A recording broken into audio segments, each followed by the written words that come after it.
جميع شخصيات اللعبة وأحداثها من وحي الخيال، وأي تشابه بينها وبين شخصيات حقيقية في الأسماء أو الشكل جه بالبركة. فلو حصل اتصوروا معاها وعملوا لنا منشن @قول أمين. يجي منها تحكي قصة حياتها من أول قعدة، يجي منه يبعت لها روحتي، يجي منه هي اللعبة اللي هتختبر قدرتك على قراية الناس بأسئلة عن شخصياتهم مش أشكالهم. اللعبة فيها 30 شخصية متكررين ب3 ألوان مختلفة، لون لكل لعيب وكروت في النص تسحبوا منها. كل لعيب يفرد ورقه قدامه. هتلعبوا دورين. الدور الأول هدفه إنك تعرف شخصية اللعيب التاني.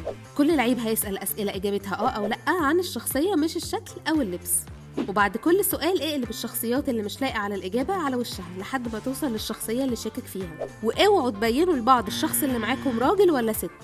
لو خمنت صح الأول تاخد نقطة، أما لو خمنت غلط اللعيب اللي قدامك هيبقى عنده فرصة يخمن، ولو خمن صح هياخد نقطة.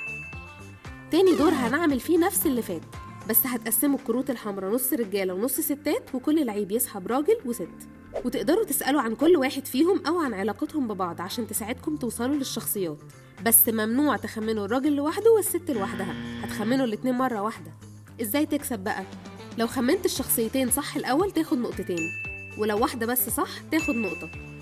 اللعيب التاني عنده فرصة يخمن في حالة إنك جبت شخصية واحدة أو الاتنين غلط، وله نقطة على كل تخمين صح يجيبه. طب لو حصل تعادل بعد الدورين هتلعبوا دور من تخمين شخصية واحدة، واللي يخمن فيكم صح الأول يكسب. اللعبة متاحة على موقعنا قول أمين.com أو من خلال الستوريز في الإنستجرام هايلايتس.